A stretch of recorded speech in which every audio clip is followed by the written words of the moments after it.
Last Tuesday, I was grabbing a coffee with an old friend, Elias, a guy who's been at the heart of Silicon Valley since the early 2000s. He was practically vibrating with excitement, leaning over his latte to show me a series of schematics on his tablet. He'd found a way to optimize AI server latency by 15% using a radical new logic gate. His eyes were wide. It was that raw, infectious joy of someone who had actually solved a physical problem. "This is it," he whispered. "This is how we justify the 2026 valuations." He told me about the review board meeting he'd just walked out of. He hadn't been presenting to the CTO or the lead architects.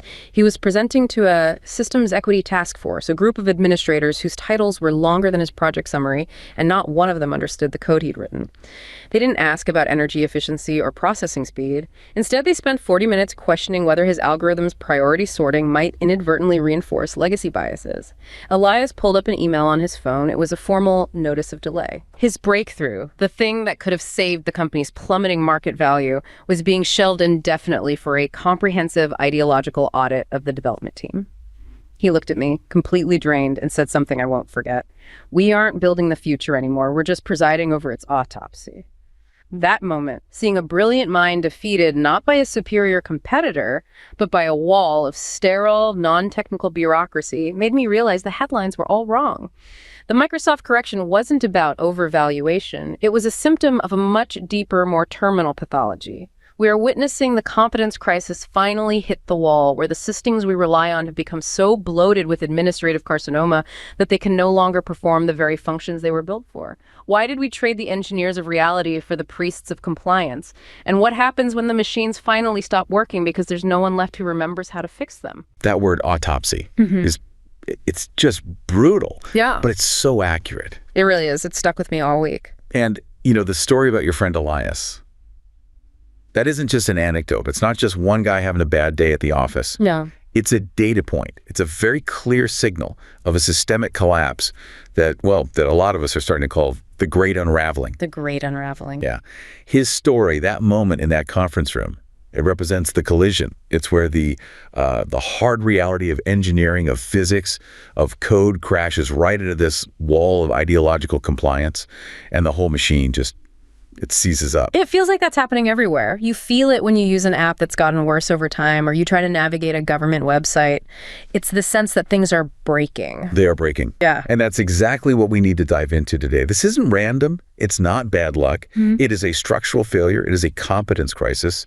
And to really get it, we have to start right there in that room with Elias. Fair. This idea he ran into, this systems equity task force, the core of the problem seems to be a conflict of purpose. He was trying to make something faster, and they were trying to make it something else. Exactly. And that something else has a name, and it has a measurable cost. In the technical world, this is what we're now calling the alignment tax. Okay, that sounds financial. Are we talking about money? No. Yes. Eventually, it costs huge amounts of money, but the tax itself is paid in capability. It's a tax on performance, on intelligence. So we're making our systems dumber on purpose. We are redirecting their resources away from functional competence toward social and ideological compliance. And we have really solid data on this. I mean, you can look at the studies coming out of the ACL anthology, MIT Press. They're digging into the architecture of these large language models. And they're measuring this tax. They're measuring the consequences of it. To get this, you have to understand a little bit about how these models are built. It's sort of a two-stage process. Stage one is pre-training. This is where the AI just, inhales the internet. Trillions of words, books, scientific papers, code from GitHub, everything. It's building the raw engine. The raw engine, exactly. Yeah. At this point, the model is incredibly powerful. It knows physics, it knows math, it can reason, it can code. So, it's unsandboxed, it has high capability, but you might say it has low direction. Right, you can't just release that to the public. It could be dangerous or offensive. Precisely. This is the alignment phase. Developers use techniques like instruction tuning and, the big one everyone's heard of, reinforcement learning from human feedback. RLHF. RLHF, right. The goal there is to make it helpful and harmless. Make it safe, make it helpful. Don't let it tell you how to build a bomb. Don't let it use slurs. You want it to align with, quote unquote, human values. Which on the surface sounds completely reasonable, necessary even. It sounds necessary. But here's the paradox the data is showing us, and it is a devastating one. The more heavily you fine-tune these models on these safety protocols, The more you try to align them. yes, the more you force them to navigate this incredibly complex and frankly constantly shifting set of social and political rules, the worse they get at their core functions. You mean they get worse at math? They get worse at math, at coding, at logical reasoning, at translation. Some of the research literally calls it the forgetting phenomenon. Forgetting, that's a chilling word to apply to an AI. A machine that's supposed to be our repository of knowledge. It's forgetting things. It behaves like a form of induced brain damage. It's like the neural pathways that were formed during pre-training for, say, solving a calculus problem are being overwritten. They're being repurposed for the much more complex task of not offending a potential user from one of 100 different cultural backgrounds. We're essentially lobotomizing them in the name of politeness. It's an allocation of finite resources. Imagine you have a brilliant physicist, a Nobel-level mind, and you tell her, okay, solve this problem in quantum mechanics. But before you write down any equation, you have to cross-reference this 1,000-page handbook of approved language. Right. You can't use certain terms because they have problematic historical origins. You have to make sure your explanation is accessible to every possible reading level simultaneously. And you must check that your conclusion doesn't inadvertently support a disfavored political narrative. You wouldn't get any physics done. Or if she did, it would be slow. And it would probably be wrong because her actual cognitive capacity, her working memory, is being consumed by the compliance task, not the physics task. That's the alignment task. It is the computational overhead of ideology. And that's exactly what happened to Elias. He solved the physics problem. He made the server faster. But the system couldn't evaluate his solution on its own terms. It had to run it through this other filter. The ideological filter, the systems equity task force. And that filter doesn't understand physics. It only understands its own rules. This goes even deeper, though, doesn't it? I was looking at some of that MIT research you mentioned, and it talked about cognitive bias. The whole point of this alignment stuff is supposedly to remove bias. Every single press release from every major tech company says, we are committed to building fair and unbiased AI. It's not winning. It's the opposite of what's happening. The research is finding that these heavily tuned, aligned models are actually exhibiting more irrational cognitive biases than the raw, pre-trained models. Again, the safety measures are introducing bias. They're introducing new and arguably more dangerous forms of irrationality. The pre-trained model might have biases it picked up from the internet, sure, but it's more like a mirror of human data. The aligned models are developing their own distinct cognitive distortions. What kind of distortions? The studies point to things like the decoy effect, the certainty effect, belief bias. These are classic logical fallacies that humans fall for. Essentially, by making the AI so terrified of saying the wrong thing. You're teaching it to be a people pleaser, not a truth teller. You're teaching it to be neurotic. It's constantly trying to navigate a minefield of potential offenses.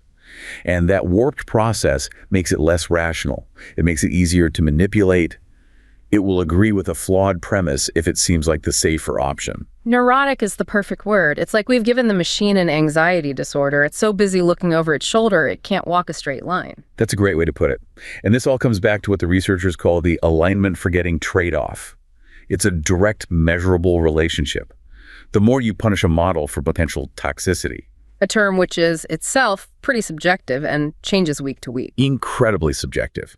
But the more you clamp down on that, the more you degrade its connection to factual reality. Its reasoning gets fuzzier, its accuracy drops. And this has to be the mechanism behind the 2026 market correction I mentioned. All the headlines were about overvaluation, a stock bubble.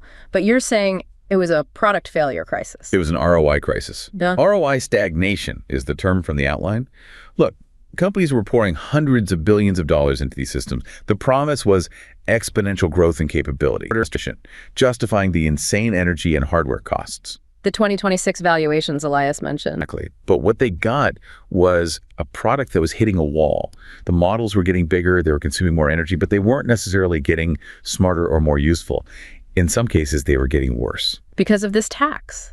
Because of this administrative layer. Because of the administrative carcinoma. That's a visceral term. Carcinoma, sir. It behaves exactly like one. In a biological system, a carcinoma is a growth of cells that don't perform the function of the organ they're in. They just consume resources, replicate, and choke out the healthy, functional cells. Yeah. In a tech company or any large organization, this manifests as a new power center that grows alongside the productive technical core. It's the bureaucracy of compliance, of HR, of DEI, of these systems equity task forces. And their function isn't to build the product. Their function is to regulate the people who build the product. Their power doesn't come from creating value. It comes from controlling the process. And like a cancer, they inevitably begin to choke out the healthy cells, the engineers like Elias. Because merit gets redefined. Completely. The definition of a good employee shifts. It's no longer the person who writes the most efficient code. It becomes the person who navigates the internal political landscape most effectively. It's not about does it work. It's about does it comply. Elias didn't leave because he wasn't good enough at his job. He left because his job changed from engineering to, I don't know, political science. He was a brilliant engineer in a system that has stopped valuing engineering. And the really terrifying thing, the thing that makes this a true crisis, is that physics doesn't care about your compliance audit. The electrons don't negotiate. Not. You could have the most equitable, inclusive, and ideologically pure server architecture in the world. But if the latency is too high because of the computational overhead from all your safety filters, the user's query will time out. The system fails. Reality is the ultimate auditor. And the great unraveling is what happens when a society spends too long ignoring reality. It's the moment the bill comes due for prioritizing these luxury beliefs over the hard, non-negotiable laws of physics and economics. It feels like we've been running on a buffer, coasting on the competence of a previous generation of builders who were just allowed to build things that worked. We've been spending the capital of the past. The infrastructure, both physical and digital, was built when the primary metric was function. We are now in a maintenance and compliance phase, and we're discovering that the people in charge of maintenance don't actually know how the machines work. Okay, so this is a terrifying picture of what's happening in big tech. There's at least some market pressure there. Eventually, your product fails, your stock collapses, maybe something changes. But what happens when you apply this exact same pathology to a system where there is no market, where there is no competitor? What happens inside the government? Well, then the carcinoma can grow unchecked. Without the feedback loop of profit and loss, the system can become entirely detached from reality and just keep growing.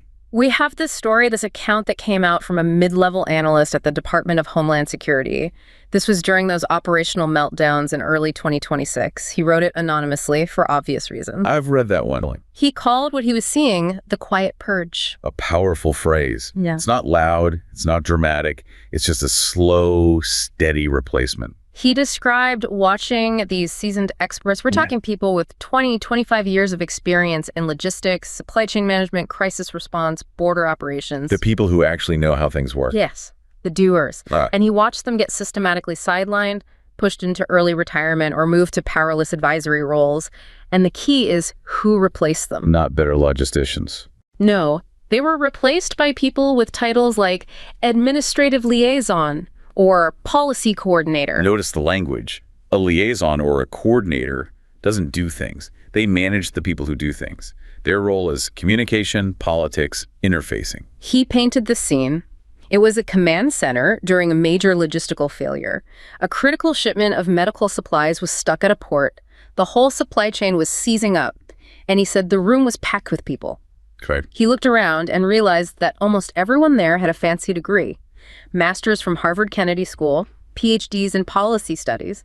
They could talk for hours about stakeholder engagement, optics management, and interagency synergy. But, he said, not a single one of them could actually read a supply chain map.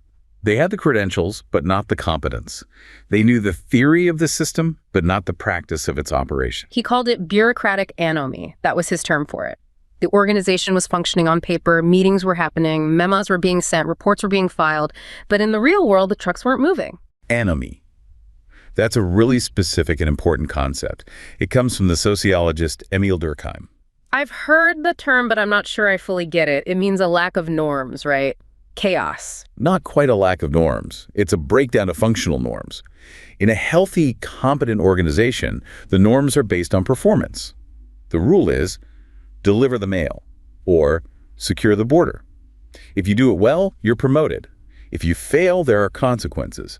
The whole system is oriented around that tangible goal. Cause and effect. Your success is tied to the mission's success. Right. Anomie is what happens when that link is broken.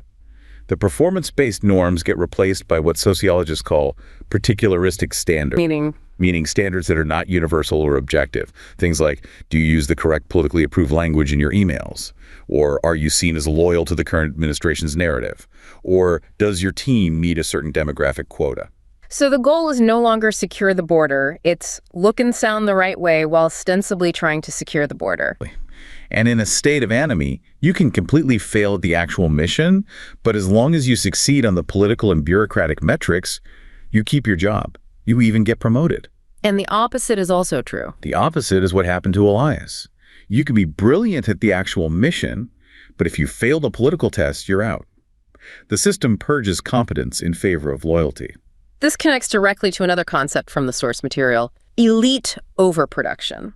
That's a term from Peter Turchin, but it was also explored by Christopher Lasch. In his book, The Revolt of the Elites, it's a critical piece of this puzzle. The basic idea, as I understand it, is that our society, particularly our university system, is producing way too many people with elite credentials for the number of actual elite jobs available. We're churning out a huge surplus of what you could call credentialed aspirants, people with master's degrees and PhDs in fields that are heavy on theory, critique, and administration, but light on hard technical skills. So not enough engineers and too many policy analysts. Their primary skill isn't building a bridge or writing code, it's navigating the bureaucracy. It's writing a policy memo. It's managing discourse. And if you have a massive surplus of these people all competing for a limited number of high-status positions, they have to create work for themselves. They can't all be senators or CEOs, so they flow into the administrative layers of existing institutions, government agencies, universities, corporations, and they create new departments, new committees, new layers of oversight. They create the Systems Equity Task Force. They create the entire ecosystem in which such a task force is seen as not just normal, but necessary. And because their own power and job security depend on enforcing these administrative and ideological rules, they have a built-in incentive to sideline the technical experts. The engineer who can just solve the problem without them is a threat to their entire career. If the problem is just a matter of physics, you don't need a liaison, you don't need a policy coordinator, you just need an engineer. So to justify their existence, they have to redefine the problem as something that only they can solve. A problem of equity, of politics, of communication. It's a hostile takeover of the institution's purpose. It's a parasite attaching itself to a host. And the Brookings data you mentioned on the DHS and ICE surges in 2026 shows the real-world consequences, the kinetic impact. Yeah, that report was just jaw-dropping. The political mandate came down to double the ICE workforce basically overnight to handle surges in places like D.C. and Minneapolis. And in a competent system, the response would be, okay, that's impossible. It takes years to properly train an enforcement agent. We can't do that overnight. But that's not what happened. The political goal overrode the operational reality. The report details how they just gutted training standards.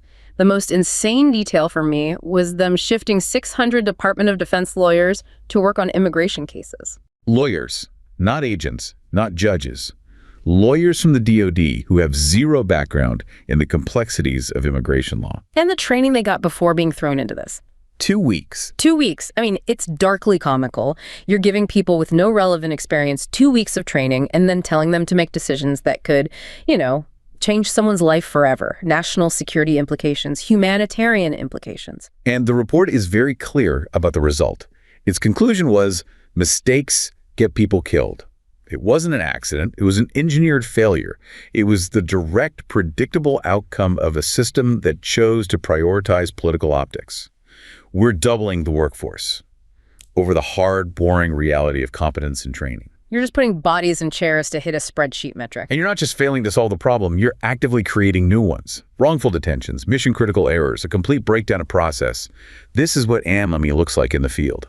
It feels like a betrayal of the social contract. You pay your taxes, you obey the law, and you assume, you hope, that the people in charge are at least basically competent.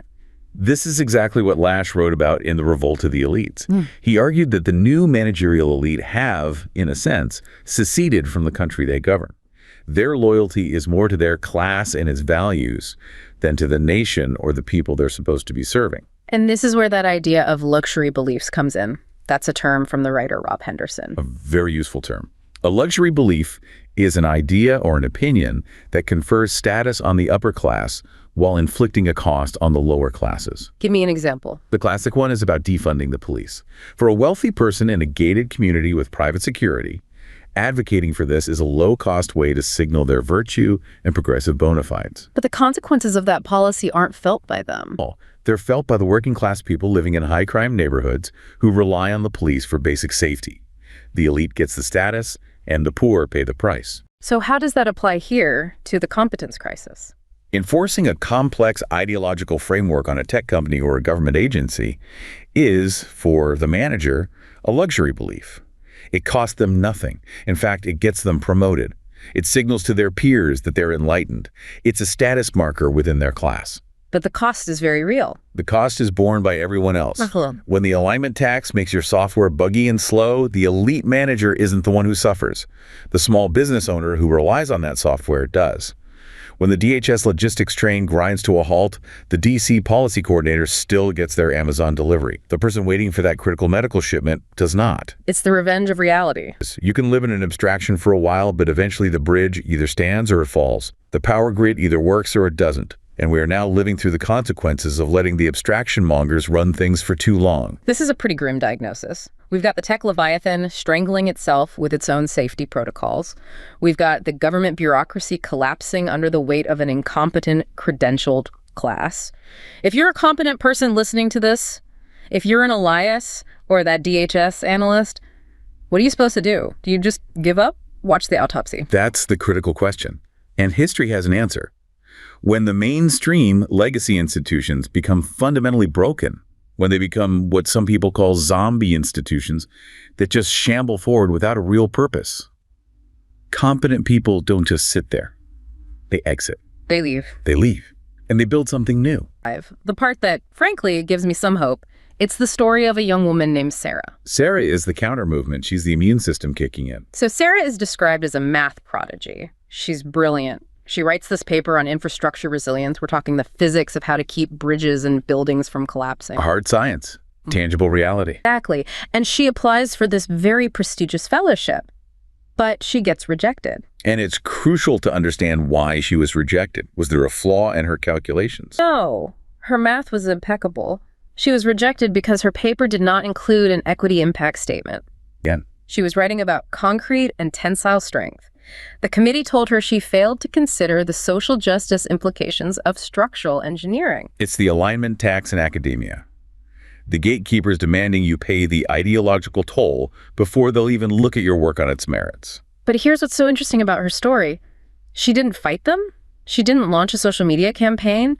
She didn't try to sue. She didn't try to reform the broken system from within. No, she just walked away. She went dark. And she joined a group called the Basement Academy. The Basement Academy.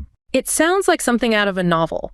The sources describe it as basically a network of tech exiles. People who have been pushed out or have left big tech and academia who funded this underground university. It's in a converted warehouse somewhere in the Pacific Northwest. And what's their mission? One mission. Hard reality. They study physics, mathematics, coding, engineering, no bureaucracy, no ideological litmus tests. Question. Does the bridge stand up? This is a perfect modern example of a concept from political theory called the parallel polis. The parallel polis sounds like a sci-fi city. The origins is actually from the Cold War. The term comes from Czech dissidents like Václav Benda and Václav Havel, who later became president. This was when they were living under Soviet domination. Exactly. They looked around and saw that the official state institutions, the Communist Party, the state-run media, the universities, were all corrupt. They were built on a foundation of lies. And they realized that trying to reform them from the inside was a fool's errand. You can't fix a system whose fundamental premise is broken. Right. So Benda's idea was, don't fight them. Bypass them. Build parallel structures, a parallel society that operates alongside the official one. So like underground newspapers, secret concerts. Underground universities where you could learn real history instead of propaganda. A parallel economy based on trust and barter. The idea was to create a space where you could live within the truth, even when the official world was a lie. So you don't fight the zombie, you just build a safe house next door and ignore it. You build a new town. You move from voice which is complaining, protesting, trying to vote the bums out to exit. You leave the decaying system behind and you start building its replacement. And this idea is getting a modern update, right? I'm thinking of the work of Balaji Srinivasan and his concept of the network state. It's the same core idea, just supercharged with modern technology. Balaji's argument is that the network, a decentralized online community of competent, aligned individuals, can eventually become more powerful than the legacy state. He talks about building what he calls one commandment societies. One commandment. So like a startup nation with a very focused mission statement. Imagine a community that forms online, bound by a single powerful idea. For example, a group of doctors, scientists, and patients who are fed up with the glacial pace of the FDA. Their one commandment is medical progress above all. So they could form a network, maybe crowdfund a physical location, a special economic zone, maybe. A medical sovereignty zone, a place where they can test new drugs and therapies without the billions of dollars and decade of bureaucratic overhead. Or think about Sarah's Basement Academy. Their one commandment is hard meritocracy. The only thing that matters is objective competence. It's an incredibly powerful idea, the ability to just opt out and build something better. Don't the legacy states have a monopoly on force? They do. But history shows that parallel systems are the most powerful catalysts for change. The outline we're working from points to the examples of Hong Kong and Singapore next to Maoist China. Right. The contrast was so stark, China had no choice but to reform its economy. They looked across the border and saw the proof of concept. They saw that a system based on economic reality created wealth, while their system based on ideology created famine. Or think about the US versus the USSR. The Soviet Union didn't fall in a hot war. It just collapsed from within. It collapsed because its own people, even its own elites, stopped believing in the lie. The parallel culture of the West, its innovation, its prosperity, its freedom, was just too compelling. The parallel system won. So Sarah's Basement Academy isn't just a school, it's the seed of a replacement system. It's what the political philosopher Albert J. Nock called the remnant. The remnant. Nock's idea was that during times of social decay and collapse, there's always a small group of people who don't get swept up in the madness. They quietly preserve the knowledge of how civilization works. They act as a kind of night watchman. A night watchman for civilization. Their job is to keep the flame of competence burning. They're the ones who remember how to build the bridges, how to write the code, how to fix the machines, how to read the classics, because they know that when the current broken system finally burns itself out, when the great unraveling is complete, someone will have to be there to rebuild. And you can't rebuild if you've forgotten how to build. And that's the ultimate role of these parallel institutions. They are the lifeboats. They are the repositories of the knowledge that the legacy institutions are actively trying to forget. But it changes how you see someone like Elias. He walked out of that meeting defeated, saying he was just presiding over an autopsy.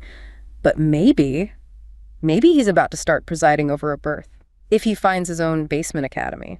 And I think it's the correct one. The unraveling is chaotic and it's painful. Nobody enjoys watching systems they rely on decay.